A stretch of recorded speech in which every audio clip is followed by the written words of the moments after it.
Philadelphia sports fans get a bad rap, from throwing snowballs at Santa Claus to booing and swearing at small children. But Philly sports guy is trying to turn that around with his family-friendly passion toward Philadelphia sports teams and supporting charities like the Eagles Autism Foundation and Mascots for a Cure. And his real name, beyond Philly sports guy, is Jamie Pagliei. Jamie, welcome on in. Thank you for having me. So this is what you look like. No makeup, no color. This is you. Does this feel like actual you, or does the other guy feel like you? They're both the same. Same. It's one of those things where I am not different with the makeup on. In some cases, I feel like the makeup makes me more tolerable to be a fan. Really? So when you have the makeup off, you're more intense. I'm the same. So it's like when I'm watching games on television, I watch the same way. I only know how to be a fan in one direction. Like I haven't been able to, I want to calm down over here. It doesn't quite work that way. Where does that come from? I have always been a fan. My mother, my grandmother, my aunts all worked at the Spectrum and Vet. So I grew up in a sports household. And just always watching television. At 2 years old, my mother, she would work at the Spectrum, and for every Flyers game, she'd be working. So as a 2-year-old, you don't know any better. So I'd sit there and I'd watch it on television, and I'd hope to see my mom, and ultimately I would never see her because she worked in a restaurant at the Spectrum, and I didn't know any better. But I started to learn how to become a fan just because you score and you get excited, and I would go from like zero to just going crazy. And I grew up with the Flyers. The Flyers would come over to my house and play pinochle with my mother and my grandmother. The actual players. Yeah, and bring their kids over, and I'd play with the kids down in the basement. Wow. And they'd be playing pinochle upstairs. It wasn't a big deal to me. Players were always around, and I was always around them. So it wasn't like you get starstruck. Plus, sports back then was a lot different than it is now. Yeah. There wasn't as much money involved. The access was a lot more. Now it wasn't as weird to be like talking to a player. It was always that way. Yeah. So I never really got like starry-eyed about a player or anything like that. It was just, okay, this is like just normal access for everybody. All right, so let's fast forward to Philly sports guy. How did this start? When did this start? What possessed you to sort of put on the mask, rhetorically speaking? So I've been painting up for the Eagles for somewhere around 20-some years. And just going to games as a fan, wearing face paint. Correct. And it would normally be for away games. My brother and I, starting in about 2001, he was going to college, and we wanted to do one away trip. So we would go to one away game a year, and I started painting my face. And why? Why'd you start painting your face? Just I wanted to be a fan. You know what I mean? I thought that was kind of, like I was that kind of guy yelling and screaming anyways. So painting my face was just like, I'm just and you weren't self-conscious about it or worried that someone would pick a fight with you because of the face paint? I never really looked at it like that. It was just like, hey, this is what I'm doing, and it's just I don't care what anybody else thinks. This is what I'm going to do. Ultimately, there was one time where I got recognized and got a lot of airtime, and it was the playoff game, the Eagles against the Saints, where they showed me a tremendous amount of time. Camera caught you. Yeah. Correct. And at that point you were doing the mohawk, the face. Yeah, I was just a fan, Yeah. and I was looking to do just be a fan. I never really put much more stock into it.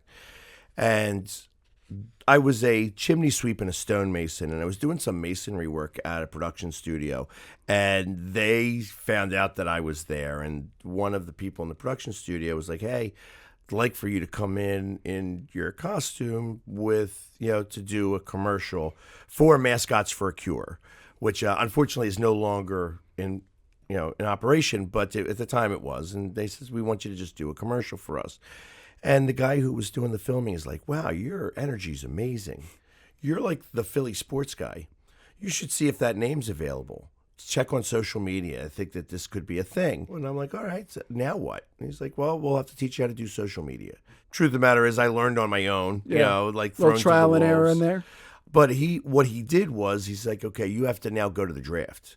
And it was in Nashville, and I'm like, I don't know if I want to go to the draft. The draft doesn't mean much to me. I don't know these college players or what's going on. I show up there, and I bring a camera. I'm going to start doing interviews with people, paint it up. I don't know what else to do, so I'm just going to make some stuff happen. All of a sudden, I owned the place. I had to work my way to get in to see how do you get up on stage. And they let me into an area, and I'm all painted up, so it looks like I'm supposed to be there, but I really wasn't. You didn't actually have a credential. You're just sort of going as far as they let you go. And I go to the Eagles guy, and he's like, oh, wow, you're my first super fan. What's your name? Give him my name, and he's like, yeah, you're not on my list.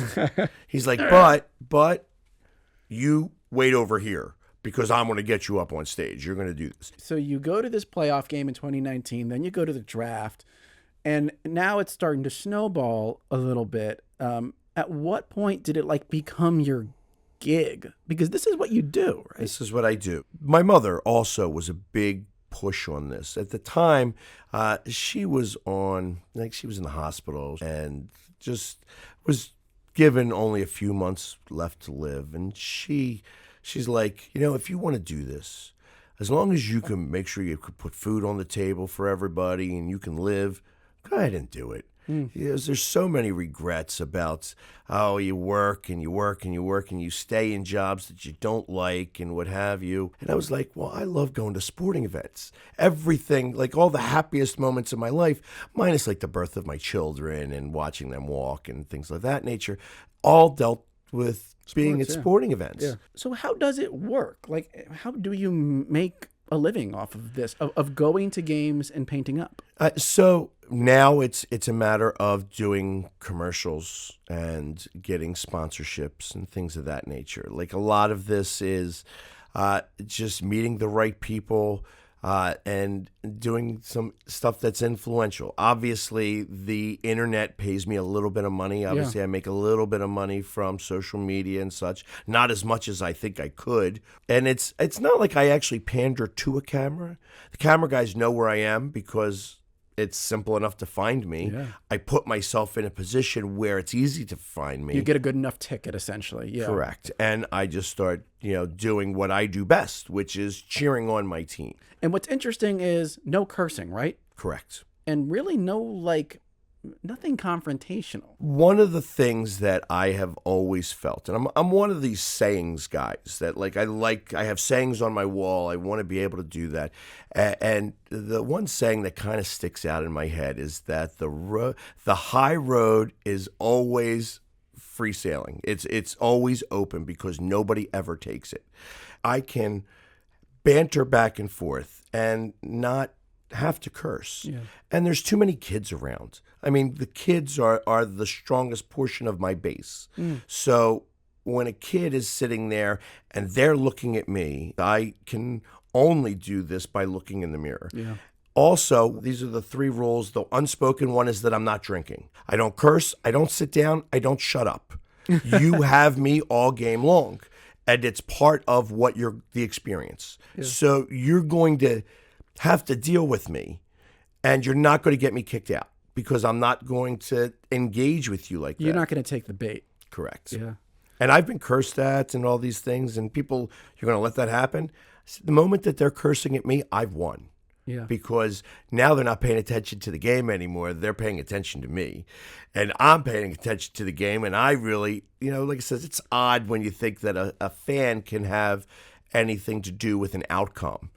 And it's rare that it happens, but sometimes it does. Like if I'm at a hockey game and I'm getting under a goalie's skin and I know it and I can feel it, I will, I will keep pushing and pushing. And it's never, these are human beings, so I'm never berating them, but I will get under their skin and, and make a difference in that one game. It takes a lot of discipline to go to a place, know you're going to draw a lot of attention, and this could be a hostile place, by the way, and kind of not take the bait, not respond to people. You must have something inside that gives you a good amount of self-control. Yeah, First, I think I'd look at it the same way as I looked at it when I initially started painting up.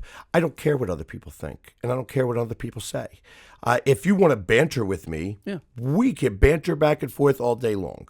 The moment that you start to make it personal, I disengage. One, because it has nothing to do with us. These teams are not our parents. We do not. I say this all the time. I don't have to defend their honor. I know that they don't care whether I'm there or not. Yeah. You know, I'm paying to be there, and I'm paying to support them. It's a lot of perspective to have. Of course, you've been to a lot of games, so it probably helps you gain some of that perspective. A lot. I have an exact tally for last year. What was it last year? I went to 136 games. 136 games. What's the best sporting event you've ever been to? That's a tough one. You know, I've been to both the most recent Super Bowls, so I've been to one where we've lost and one that we've won. Winning is so much better. No kidding. All right, what's the worst game you ever attended?